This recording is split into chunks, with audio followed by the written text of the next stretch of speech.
It's a great honor to welcome Mark Dooley on this podcast. He is a philosopher based in Ireland, and he is an editor of a new collection of essays, commentaries, and criticism of the late, great Sir Roger Scruton. How are you doing, Mark? Welcome to this program. Very well, thank you, and thank you for having me. Mhm. So I stated that you are based in Dublin, Ireland right now, and I would like to get your perspective or the perspective of an Irishman on the recent passing of the Queen of England. So, Well, it just it, it reminds me of how lamentable it is that we Irish uh, forsook the monarchy in favor of a Republican president, a constitutional president, that is. There's something deeply for me anyway, and I'm sure I'm not alone in speaking out of 5.5 million people, or however many there are in Ireland, in speaking favorably of the British monarchy. After all, that is our heritage too. Uh, there are people in our country who would like to rewrite our history and detach entirely from our British ancestry, but that would be a falsehood. Um, so there is something deeply moving about, apart from the Queen herself, which of course I think it's universally acknowledged was a wonderful person and embodied that great sense of uh, religious duty that made her both defender of the faith and defender of her country's laws and constitution. But there is something that deeply attaches me to the notion of monarchy, as it did to Sir Roger Scruton. And he called the monarchy the voice of history, uh, because you can see tangibly the history of a country in a family, and a family that you can identify with because they belong to the same place as you. And therefore, you can see that this is not just a place, but this is a home because you belong to that family. And you can trace the evolution of that family from the origins of the state in which you live right through to the present day. You can see not only abstractions like its laws and its historical mutations, you can see the evolution of a family. And, uh, and thus you are attached, like we all are when we visit our grandmothers or whatever it might be, you're attached to your clan, your home, your settlement. And you see around you in all of the little memorabilia that your grandmother or your mother possesses, where you come from. And that's why the English and the broader community of Commonwealth nations that were governed by her can see now that they belong to something greater than these individual isolated, islands unto themselves. They belong to a community that was governed in spirit by a family. And I think that's very important psychologically and spiritually. yeah, I should like to mention that the new collection of essays is titled Against the Tide, and I'd like to spend a few minutes talking about that title, or how did it come about, and what is the significance of it. Well, it came about actually. Uh, it was originally titled. This was my fourth book on. It's not a book on; it's a book containing the writings of Roger Scruton. But it was my fourth volume. I had written an intellectual biography called "The Philosopher on Dover Beach" of him. Then there's the Roger Scruton Reader, and then we did a book of conversations together, which was very popular. Conversation was simply entitled Conversations with Roger Scruton, which was recorded over 3 days and went through every aspect of his work in a conversational manner. And it's proved a great introduction for people who are coming to him for the first time and those who have been with him for his 50 years on the scene as he was. And then there was this. It was the first, after he invited me to be his literary executor when, a few number of years before he died. And when he did pass in January 2020, it seemed to me that the only thing that was really left to do was to gather up a very important part of his legacy, which was his journalism. Because he was not only a philosopher, he was a journalist, and a wonderful one at that. And in fact, one could say that his fame was not as a philosopher. His fame was as a public intellectual, a philosopher writing for the public.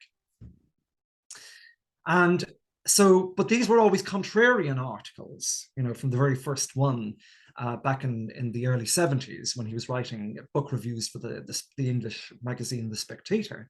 They were always contrarian, and they were provocative and controversial, and thus they did go against the tide of the consensus. In fact, it was originally titled the last word, because it contains his, well, I mean, it was the double meaning there. I mean, he liked to have the last word, and it was very important that he did so because he corrected a lot of things that kind of inanities that swept through the bloodstream of the nation, and he corrected them. But also it contains his last words, his last written words. But in conversation with his wife, Sophie Lady Scruton, she proposed this title because this is what he did. And it wasn't that he purposely went against the tide to provoke people, although there was a little bit of that. Or gratuitously provoke people. It was that he went against the tide to ask questions, to provoke people into thinking harder about their points of view, and to arrive at truths maybe that they might be uncomfortable with.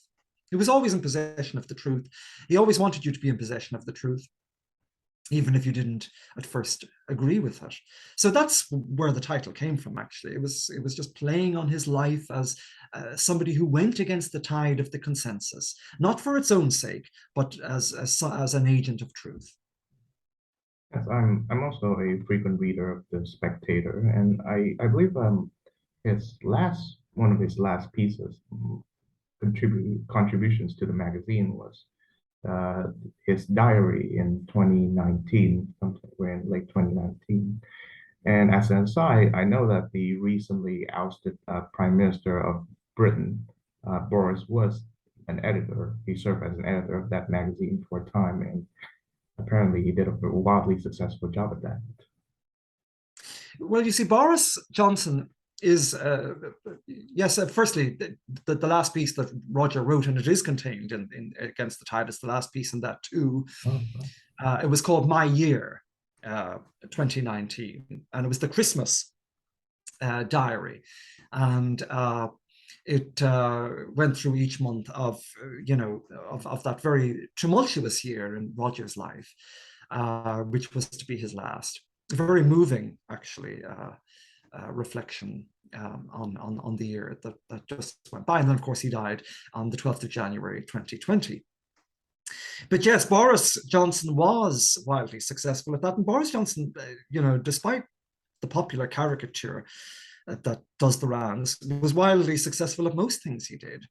One has to remember that he revived the city of London in his 2 terms as mayor. He never lost an election. He was a superb columnist, both for the Times and the Spectator, and died, his book is collected. I'm just looking at it on my shelves there. His collected columns for the Times, they were worth picking up. But it's just that I don't know what's got into the Conservative Party, that they're changing prime ministers like they change their clothes these days. But anyway, look, this lady seems to, his successor, Miss Truss, seems to be steely, and doesn't seem to have any intention of ceding power to anyone else in the short term. right. I'd like to ask because ever since, because we mentioned Roger Scruton's last column on the Spectator last piece. Do you remember the last conversation that you had with him? What was it about? Yes, I do, very, very clearly. Um, he lived on a farm called Sunday Hill Farm, which has become rather fabled because he wrote about it a lot. And it was his very practical and very moving attempt at settlement, which of course is another thing he wrote about quite often. And he wanted to, as always with him, he wanted to put his ideas into practice. He wasn't one of these armchair philosophers who like to preach to the world how to live and then they live contrary. No, everything he suggested and everything he recommended, he did in practice. And he moved in the 90s to Sunday Hill Farm in Wiltshire. And it really was quite a magnificent settlement, an old world settlement that he and Sophie and their two children, Sam and Lucy, made with his horses and his dog. And he was very much at home there, in every sense of that word, that lovely word that he wrote so often and so beautifully about, home. And so I traveled there in the same month, in December, the 2019, that he published, the same month that he published that last reflection. And we spoke about many, many things. He was in great agony, actually, at the time.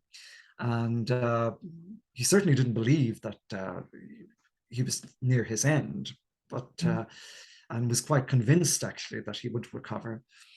But we spoke about many things, including his legacy, including the fact that for him, his work, his life's work, was a spiritual endeavor, which is a very interesting thing for him to say, because in my books on him, I had always emphasized the spiritual aspect, or what he liked to call the sacred, or the transcendental. And it was always something that was there on every page, either explicitly or implicitly.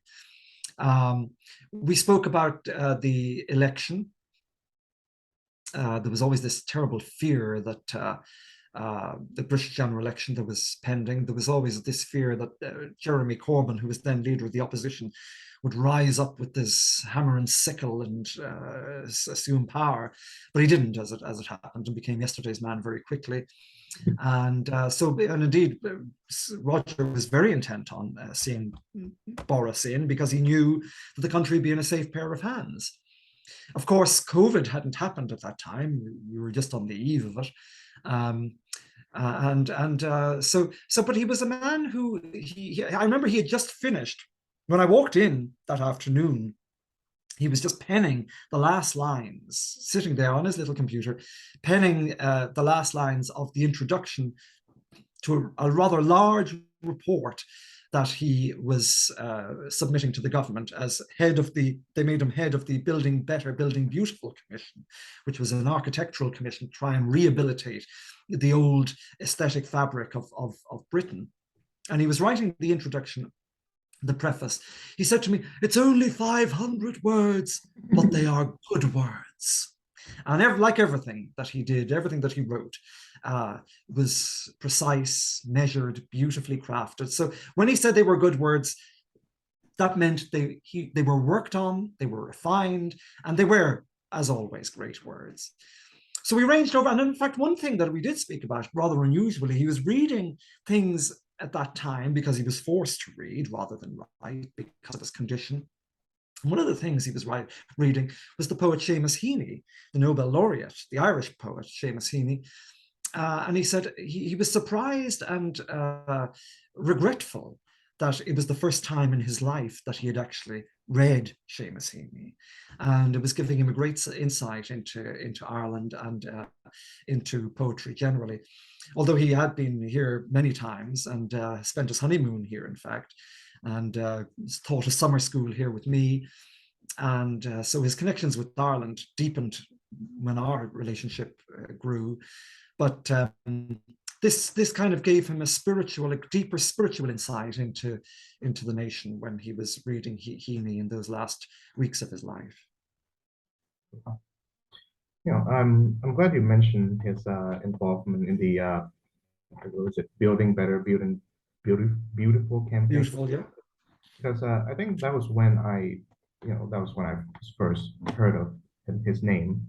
I've heard his name as well as his philosophy mentioned in the works of the Canadian psychologist, philosopher Jordan Peterson, as well as the brilliant Douglas Murray over at the UK. But I really got to pay attention to him when there's this wild controversy around his involvement or his appointment in that campaign.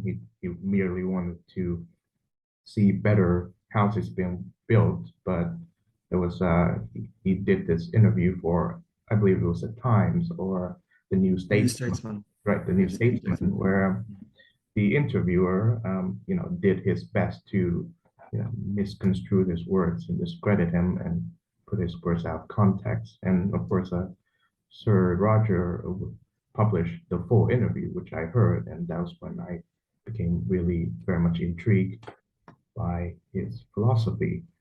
And, you know, give us an idea of how and why much of this, both the academic and the media establishment, have uh, stood up to malign him, to make him a pariah, all the while embracing ever more radical ideas.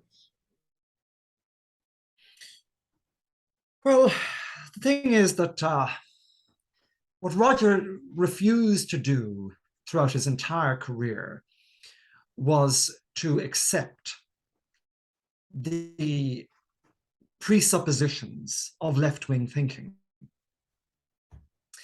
And there was a very clear reason for that. I mean, one, I have to laugh at these left-wing liberals who castigate Roger Scruton, despite the fact, well, they're more smoked salmon socialists than anything else, because they came from a life of luxury and have repudiated their past and their heritage. Yet he came from a very, very modest home in High Wycombe, with a socialist background, actually. Not that he ever held those socialist convictions, but his father certainly did, Jack Scruton, about whom he's written extensively, and led to a very troubled life.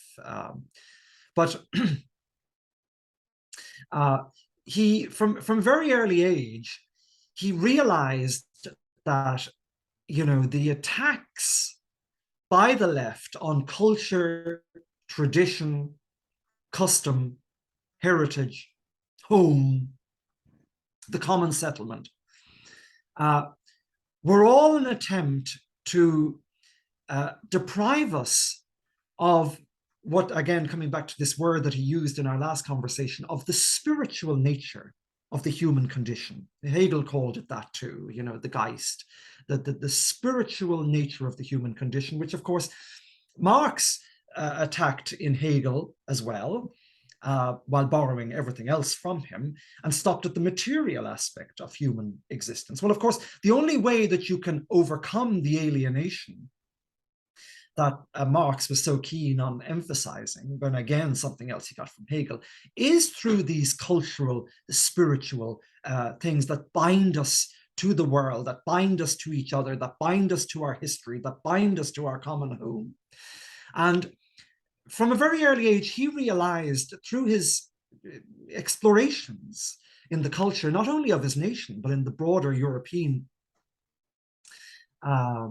literary and musical heritage, that you couldn't, cut those away, as it were, and still remain human, and still remain, someone who wanted to live in peace with his or her neighbors and understand the culture and the context out of which you come.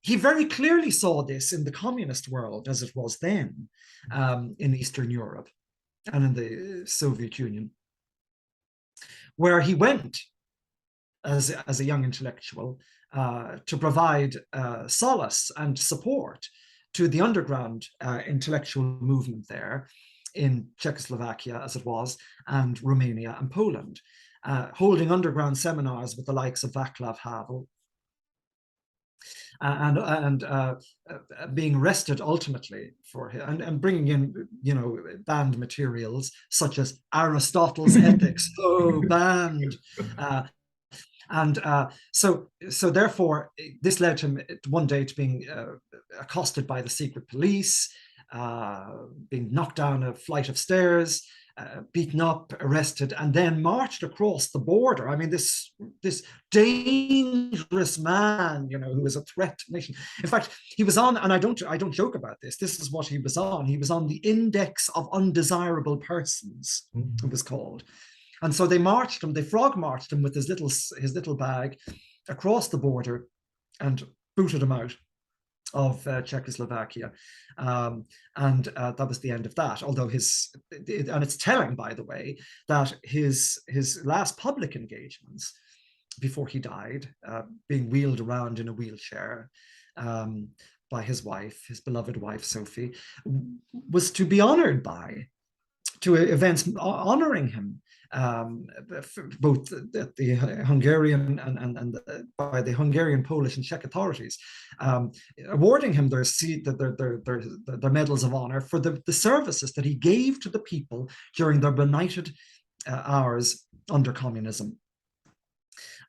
Because he spoke to the intellectual heart of these people. And of course, those who he spoke to in the underground seminars eventually emerged from the catacombs and became the new leaders of those nations. It might not be too popular to say it, but one of his students was Viktor Orban, who's the current leader of Hungary. And by the way, he was the only world leader who turned up to his funeral in Malmesbury Abbey. I remember I was sitting beside the Conservative MP for the area, and one of the ministers of the Malmesbury Abbey came to him and he said, "Oh, we're just awaiting the Prime Minister." "Oh, you mean to be Boris is coming?" He says, "No, Viktor Orban." He truly did come, and it was very, very good of him. I mean, to fly from Hungary, but that's how highly regarded Roger was, because he saw, how destructive communism was to the human condition. To use his own expression, it peeled away the personality of the world and just left this raw skeleton, this degraded thing behind it, wiping away culture, wiping away history, wiping away architecture, wiping away beauty, wiping away the sacred, all of it gone, leaving us without any sense of humanity. And so when you had, these intellectual people in Great Britain taking salaries from the universities and pumping the intellectual basis of what was going on in concreto in these communist countries into the minds of young people, Roger took a stand, both in his Times column, which he wrote from 1983 to 1986, and many of which are collected in Against the Tide, and in a famous book called Thinkers of the New Left, which was reissued in 2016 under the title Fools, Frauds, and Firebrands, Thinkers of the New Left, where those who provided intellectual comfort to the communists, such as Foucault and Sartre and Gramsci and so forth and so on, he went through them systematically and methodically and showed the flaws in their thinking. It was polemical to a degree, but it was also an intellectual assault on fellow intellectuals. And that was the end. They couldn't cope with that because they can cope with polemical people and they can write them off as just being cranks. But when you've got a serious intellectual taking aim at the heart of the intellectual basis of this monstrosity, you're in trouble, because now you're giving people something to arm them with. And his aim was always to arm ordinary people with the truth they needed to combat the heresies, as he saw it, of contemporary society. And that Thinkers of the New Left book actually blighted what remained of his academic career. Shortly afterwards, he left his position in Birkbeck in London and moved to the countryside to become an independent philosopher and writer. So they never forgot that, and that's why at any available opportunity they took aim. But very hard to do that with a man of such intellectual accomplishments, who even his detractors and opponents had to agree was a phenomenon. Well, you're talking to someone from Vietnam, so the description that you as well as Roger observed in communism applied entirely to what has become of this country that I am from, where I was raised. And of course, I wouldn't be surprised if England and your country decides that Aristotle's ethics is banned or transgressive literature because of his views on slavery and women and whatnot. Um, but in regards to history, I'd like to take us back to the year 1968 and the location being Paris, France. And that the student protests of 68 in Paris, I believe, was a seminal event in Sir Roger's thinking. If Edmund Burke's greatest work is his reflections on the French Revolution of the 18th century, Roger's views were formed during that time. And those protests, I believe Scruton observed that it is a manifestation of rage, of course, and ingratitude. They were, of course, egged on by that those partners in crime, Jean-Paul Sartre and Simone de Beauvoir, along with a flurry of other French philosophers. So tell us about how those the 1968 student protests shaped Sir Roger's views. Yes, he's written a lot about this. He builds on it in our book Conversations with Roger Scruton, because he extends it to his experience of kind of youngsters in Italy at the time, with whom he spent some years or some months anyway, around that period.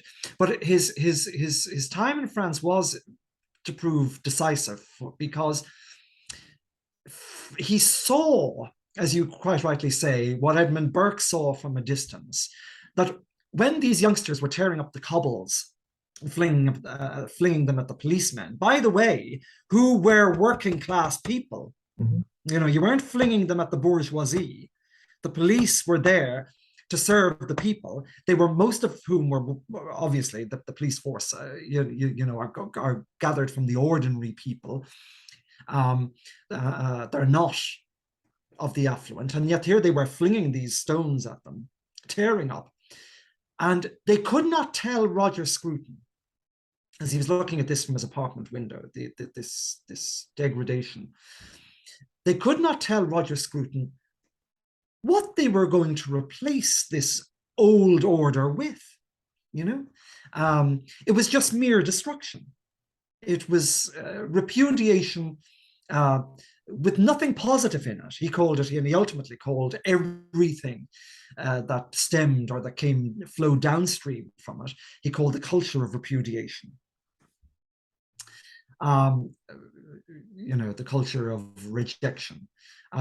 So it was just a mere vandalism masquerading as some kind of titan struggle against the establishment.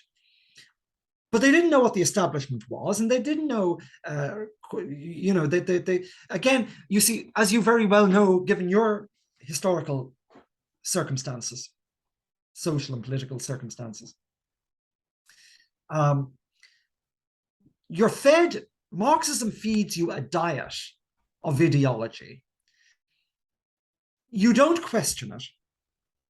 You accept it verbatim, and you see the whole world in terms of it.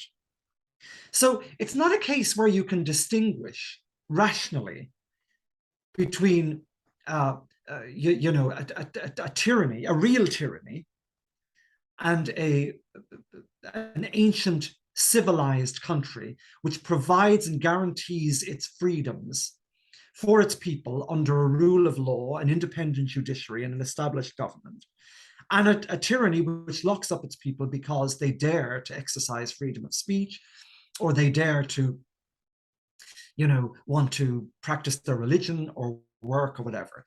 The boundaries are always already blurred when you come in with a Marxist ideology seared into your brain. It can't be otherwise. Everything is black and white. Everything is bourgeois and proletariat. Everything is them and us. Everything is, the system and the free, the truly free.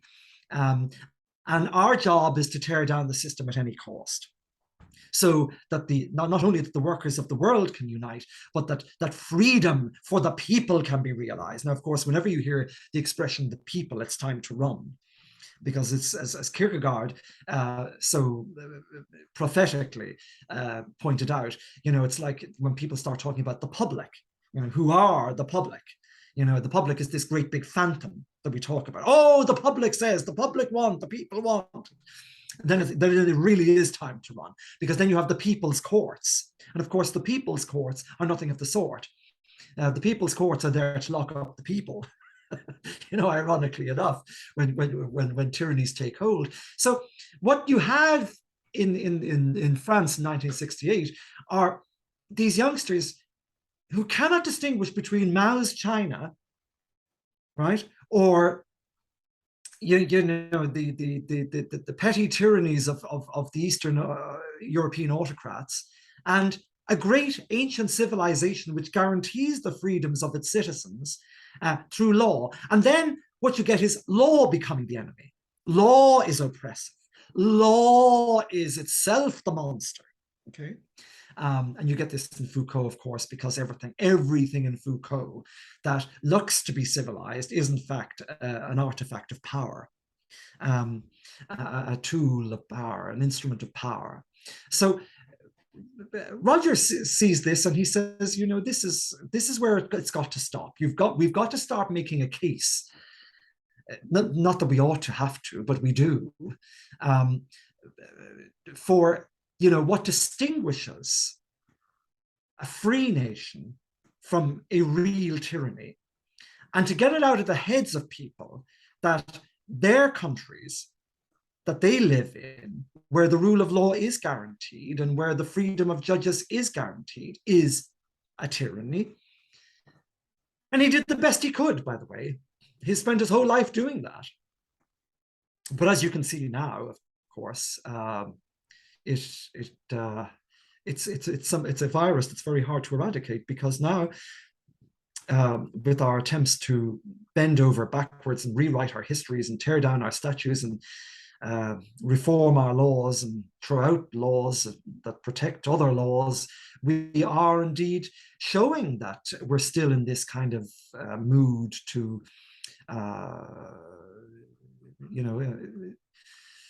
to denude ourselves of all those things that actually protect freedom, believing, as we do through the heritage of our socialist masters, that they are tools of oppression. So that's what he spent his life trying to unmask. And he,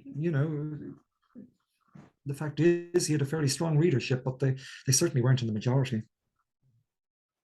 Yes, I first came across the book Thinkers of the New Left via a friend in Canada.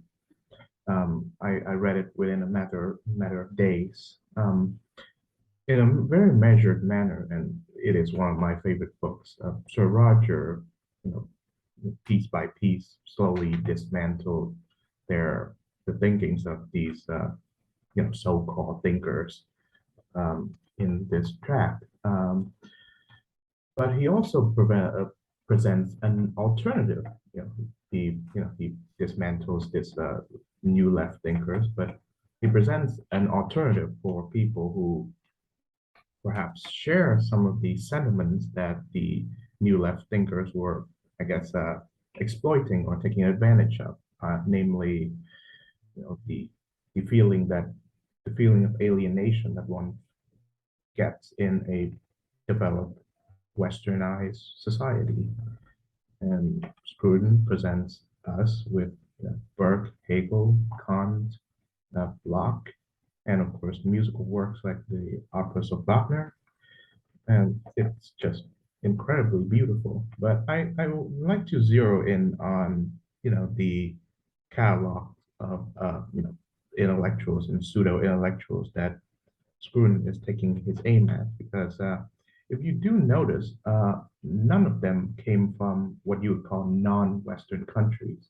Foucault and Sartre and Beauvoir were from France, and the neo-Marxists, was it Adorno and all that, were from Germany. There's the latest, Slavoj Žižek, is from Slovenia, which are all westernized European countries. So, what is this tendency for, I guess, very Western thinkers to repudiate the West in general? If there's anything distinctively Western, it is the anti-Western tradition. So, how did Scruton observe that, and how did you make of it? Well, there are two things there. A very good question and very good observation, but two things come out of it. First is that we had only one sharp disagreement, and he came around in the end, and it was on the subject of Jacques Derrida, and who, by the way, was Algerian, as a matter of fact, and an Algerian Jew. So he was a real outsider, and yet, he's the only one of them who totally repudiated the repudiators in terms of their communism, in terms of their total rejection of Western society, their rejection of art and culture, and so forth and so on. Now, Roger did write very dismissively of Derrida. I didn't. I have a book on him, in fact, because I saw in him something that was much more conservative than those amongst whom he wrote and lived, such as the men you mentioned and the women you mentioned. And he always took aim at them in defense of these things. Now, he was critical of them, but critical as any, pursuer of the truth should be. There are things we cannot accept everything that is handed down to us without some sort of critical distance, and that's what Derrida aimed to do. And I think when I outlined the case to Roger and especially in one of my books called Moral Matters, he eventually says, you changed my mind on him. And it's interesting, by the way, that Derrida is not in either of the volumes, either Thinkers of the New Left or Fools, Frauds and Firebrands. But it may be telling, given what you said, that here we have an Algerian and a deeply Jewish man in everything that he wrote, despite himself, who did not repudiate, with a capital R, the Western heritage, but worked within it and tried to open it up a little bit, but certainly didn't, try to reject it and ruin it as many of his contemporaries did. The second thing is that you're right.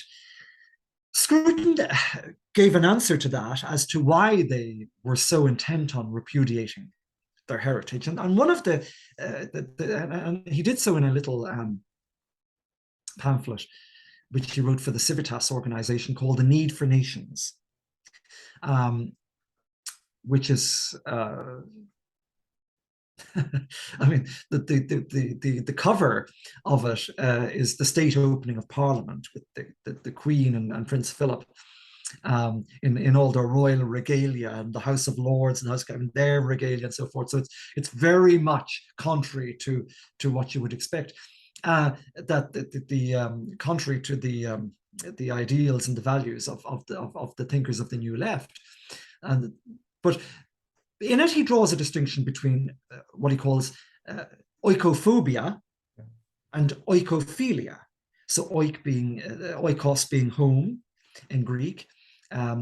So having a phobia, an oikophobia, is the thinkers of the New Left. They're against home, they repudiate home, and oikophilia is a love of home, okay?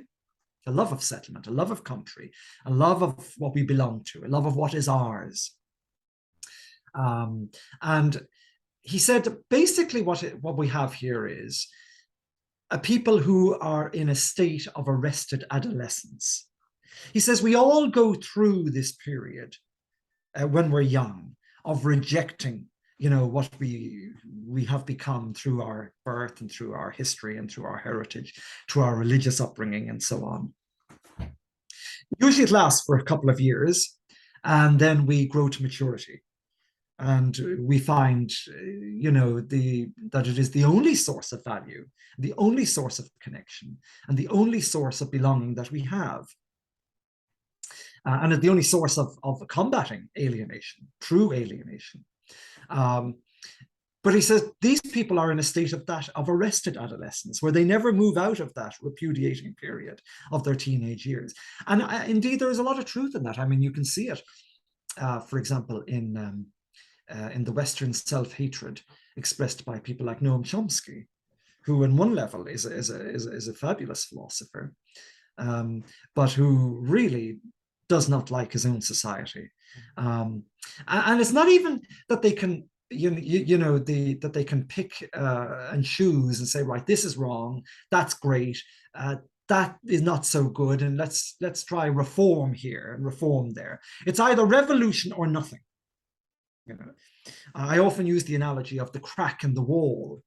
The reformer will come along and say, oh, there's a crack in the wall, let's get some filler, polyfiller, and fill in the crack. The revolution will come on and say, there's a crack in the wall, knock it down. And this was always Burke's observation. You knock down the wall and you knock down the foundations of everything. You knock down what everything is built upon. So if there is a crack, you simply go about mending the crack. It's what John Rawls called a reflective equilibrium. That's what you do. You reflect, and then you get on with dealing with that particular problem. And the law helps us to do that, and especially the common law. We look back to precedent, we see if there's, what we can do. It gives us a map as to, how our forebears dealt with such problems. And it's always a matter of improving things as best we can. The conservative vision as proposed by Sir Roger and Edmund Burke and Hegel was never a matter of, stasis, of staying the same. That's bad. That leads to kind of a putrid thing. It's a matter of improving, but gently, encountering problems, but solving them in the light of what has gone before, and we look to the great texts of tradition to help us do that, starting with the law. Which is why, of course, Roger was no fan of a written constitution.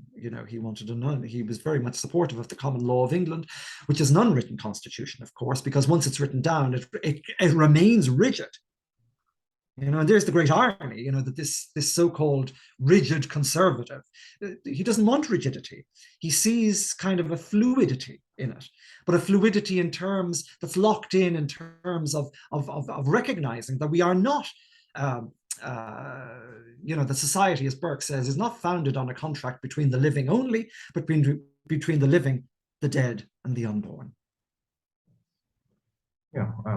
Again, I would love to check out that Jacques Derrida book of yours, because apparently in my education, I found out that the last place that you should learn from Derrida is the text of Derrida himself, because, of all his, literary opacity. But I want to dive into Rogers' deep love for Western culture, Western civilization. He, he inspired me to dive deeper than ever before into the cornerstone of what you'd call Western civilization. And of course, he obviously sees that, and the problem seems to be getting worse now, that professing your love for Western civ as a Westerner somehow means being misconstrued by those more liberal and more leftist than you, that you despise or you hold in contempt non-Western cultures. and that was exactly what Sir Roger was attacked on. There was that charge of Islamophobia, which I never really buy into, and I hope you never buy into either. But in addition to his love of Western culture, Sir Roger also showed a great deal of respect for non-Western culture, and he acknowledges that what makes not Western culture what it is today is largely due to influences from non-Western sources, i.e., Islam. It was the Muslim who kept Aristotle. And so how would Sir Roger, I guess, balance or at least profess his love for Western civilization while at the same time pay respect, you know, much deserved respect to non-Western civilizations? Well, yes. Well, of course, the thing is that he was at. You're quite right. I mean, he has a very slim book out of his 60 or so books, but it's one that kind of shines very brightly in terms of being very accessible and very kind of direct in terms of for a new reader in terms of what counts as culture. It's simply called Culture Counts: Faith and Feeling in a World Besieged. Is the subtitle, lovely subtitle.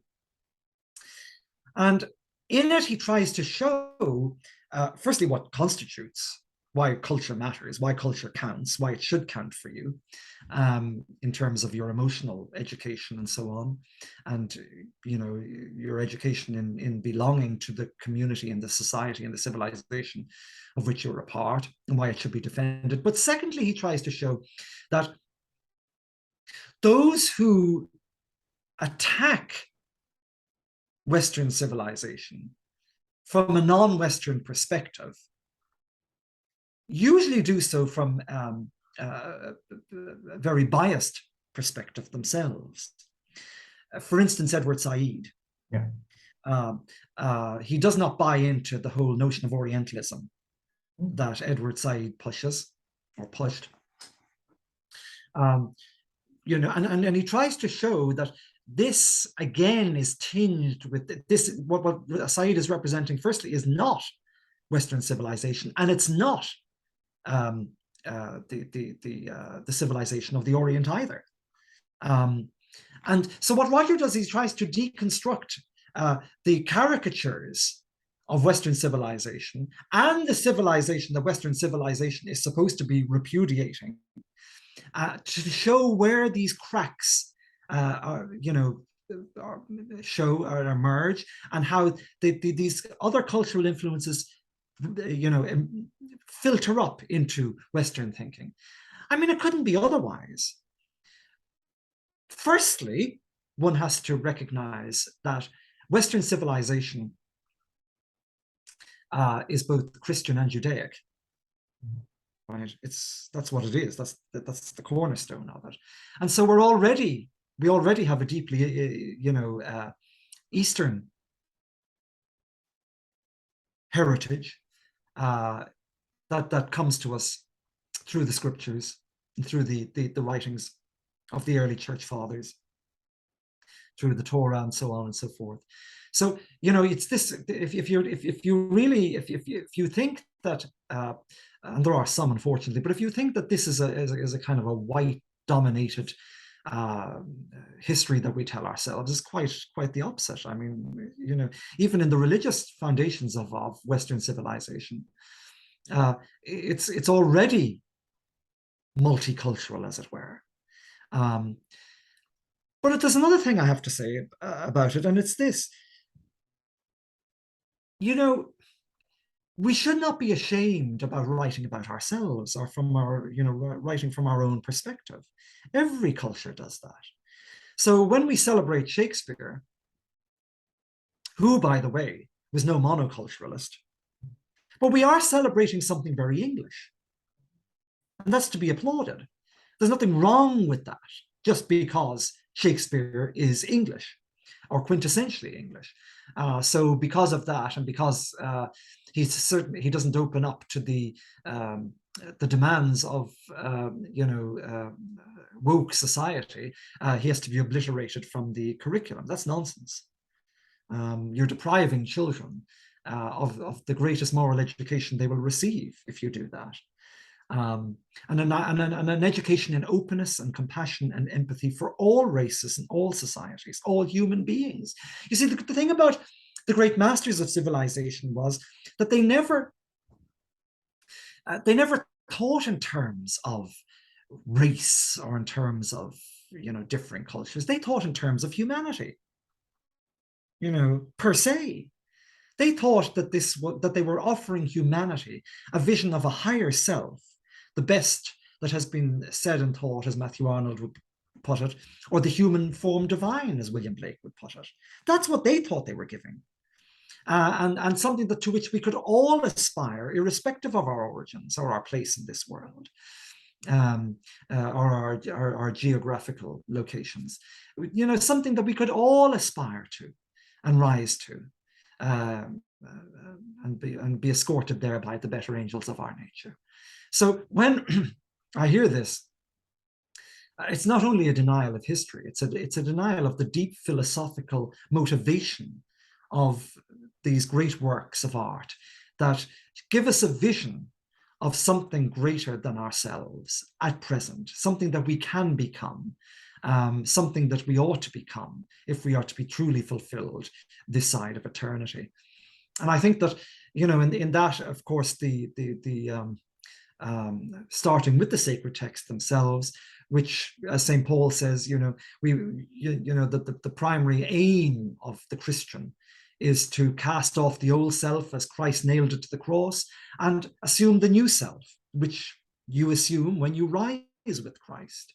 And even in doing that, you become something different. Paul calls it a new creation in Christ. So all of these works are trying to make you into a new creation, something totally new, not, a kind of a cleaned up version of yourself, something totally new. And some might say, well, that's a denial of who I am. No, it's trying to show you what you can become and not be marred in what you have, been hindered with or by your heritage or whatever it is. It's giving you a new vision of what you can become. All of that is missed, by the way, in our current clamor for the identity politics. And more the shame is that. I'd like to hear from from your many conversations with Sir Roger, on the warmth and gentleness that I think I felt, and I hope you felt in a much more up close and personal level. When I hear his recorded interviews, I get a sense that he is an incredibly warm, gentle, kind, and loving human being, and of utter decency. And I think of Michael Oakeshott when he passed away, and people who were sharing the village that he was living in didn't know that this was a great political philosopher. And so Rogers' unassuming presence and manner of speech, based on that, you wouldn't know that he was this man who were hosting clandestine philosophy lessons in communist ruled Eastern Europe. I'd like to hear about that, your experience, talking with Roger, and the gentleness. His public persona belied this deeply vulnerable person, I would say. I mean, for all his accomplishments, staggering as they were, and even his detractors recognize that, I think, he never felt as though he had made the grade, and despite the fact he was knighted by the now king, King Charles III, in honor, standing in place of the Queen in 2016. despite the fact that, eventually, after all the controversy that surrounded him in his early life, which we've discussed today, that he did kind of become an establishment figure until the last great outburst against him in the final year of his life. Um, Still, he felt as though he still had to prove something. And I think that vulnerability is something that made him deeply humble, um, deeply, as you say, sensitive, very sensitive man, um, and a very kind person. Did acts of kindness that went unrecorded, except one or two of them, which I'll let listeners read for themselves in conversations with Roger Scruton, which even surprised me. And I thought I knew most things about him. But I think that vulnerability is the keystone. I think in all of us is the key to compassion, and I think he had an awful lot of compassion. And he could never understand really why the level of vitriol poured forth towards him, um, despite the fact that obviously he provoked it through his writings. But he could never understand how this became so personal and so on. But you'd see it with his love of the environment, his love of his children, uh, his deep. I remember when he started doing a summer school in the years preceding, called the Screwtopia. He liked to contrast Marxist utopian thinking with his Screwtopia, which was his life on the farm, and just, offering a different version of utopia, and a much kinder, calmer, more beautiful utopia. And he called it Screwtopia Summer School, and people came from all over the world to attend that.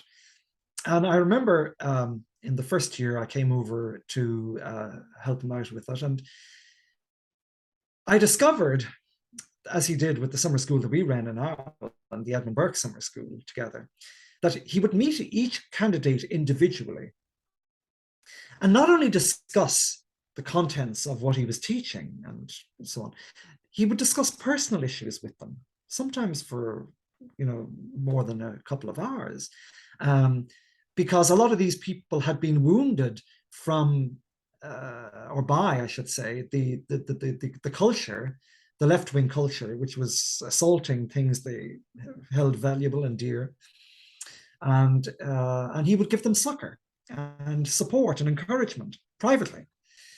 And I remember him saying that telling me he was worn out by the summer school because it was very intensive, but he had to drive on, and these private meetings were very important to him.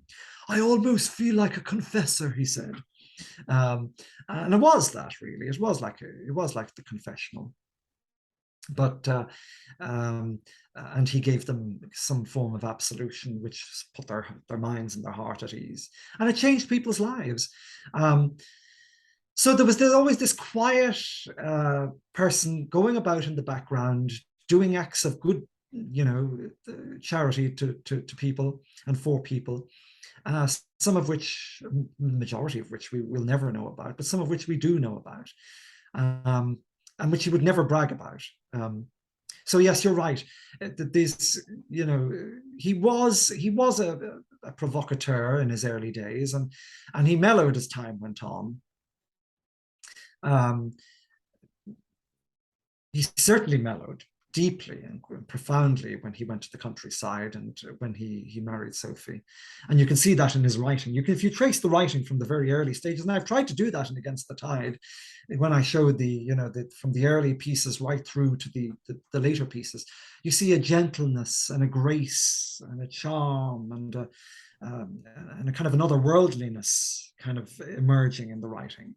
And I think that came with the acceptance of the fact that you're always going to have people who don't share your views, who want to change the world, who get up in the morning thinking about how they can reform you rather than reform themselves first. It's the great mark of a tyrant, by the way, that they're always more interested in you than they are in themselves.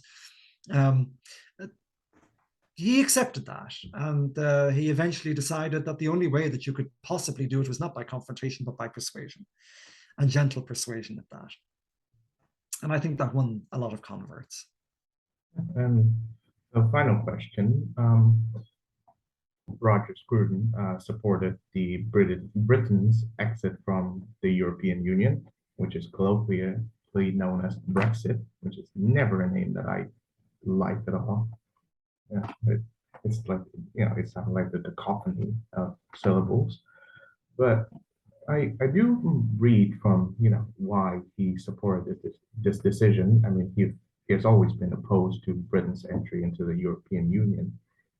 But I do realize that his nationalism, if you can call that, is not the vulgar, demagogic, and jingoistic sort that you see in, say, Nigel Farage, but again, like a very gentle sort, a sort that was practiced by someone who loved the community above all, what Edmund Burke called the little platoons of our society,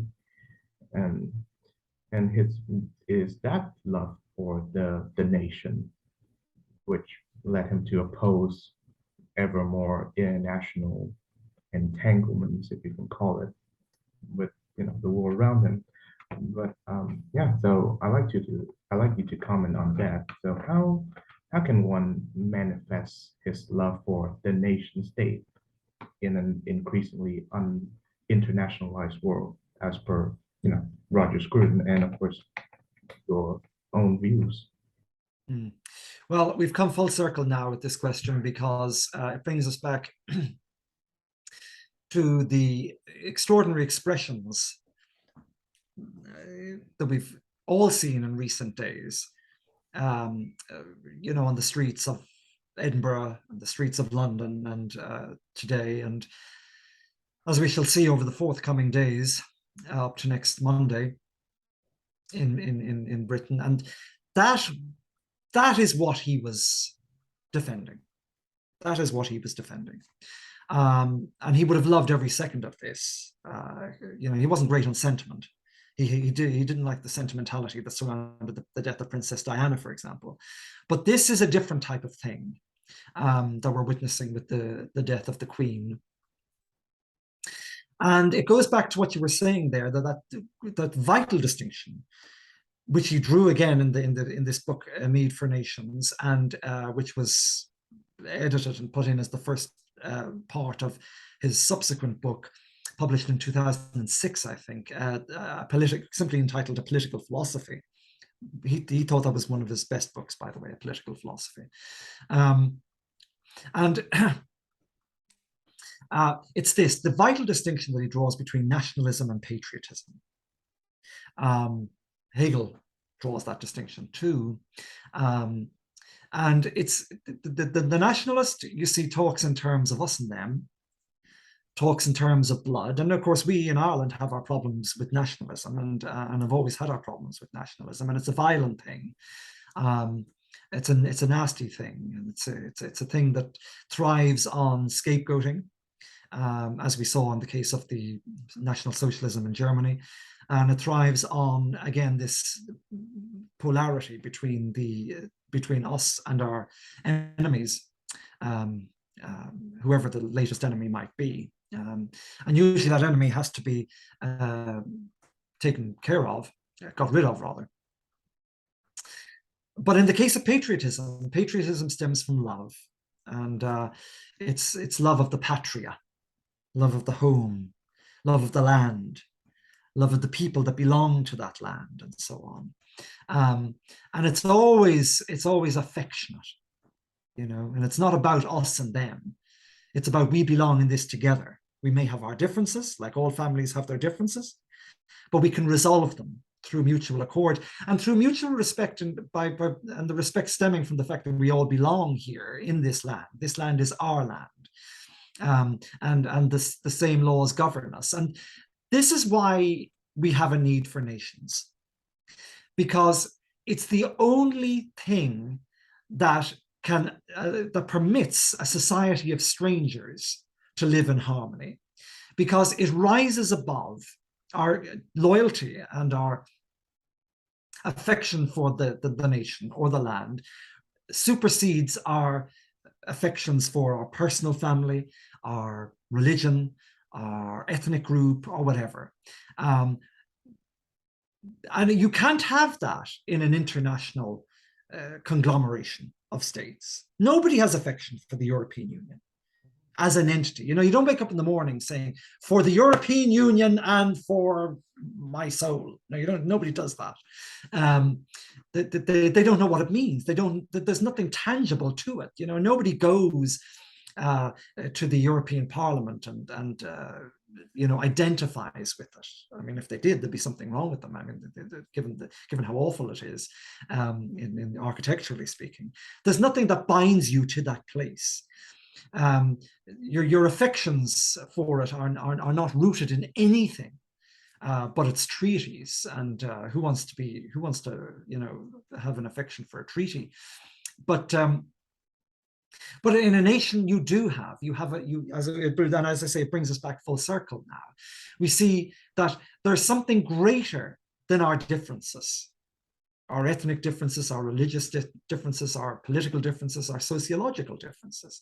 And you see that on the streets of England and Scotland and Northern Ireland, even Northern Ireland, in the last number of days, not forgetting Wales, of course, where people of all backgrounds, of all religions, of all shapes, sizes, you know, ideologies, are coming together as one family in honor of their nation, in honor of the symbols of the nation, in honor of the person who exemplified and embodied the great traditions and values of that nation. And that is the greatest unifying force that the Great Britain has seen ever, in my opinion. You know, because now we have the phenomenon of television and mass media. And so the death of a monarch has never been covered in the way this one has. And the nation is consolidating, and the embodiment of the nation is consolidating all of these attachments and unifying them. Someone said yesterday, quite rightly, the death of the Queen has set Scottish independence back for at least a generation. You know, the fact that she died there, the fact the outpouring of grief, the streets packed, the St. Giles Cathedral constantly on the go with people coming in to see her remains and so on, and to pay homage to her remains, young, old, black, white, you name it. So all of that nonsense about who we are has suddenly gone out the window. Now we know who we are. We don't have to question, we don't have to think about it. We just look and we see who we are.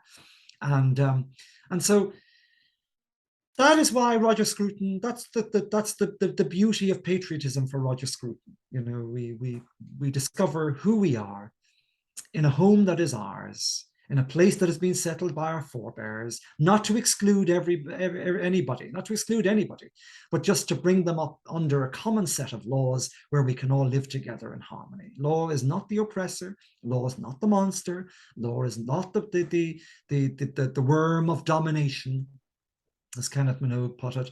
It is simply that which holds us all together and makes us, enables us to live in harmony with strangers. And we see that in the beautiful patriotism, as I see it anyway. Strange coming from an Irishman, but you know, you when you're in pursuit of the truth, you acknowledge even things that are uncomfortable to your own countrymen.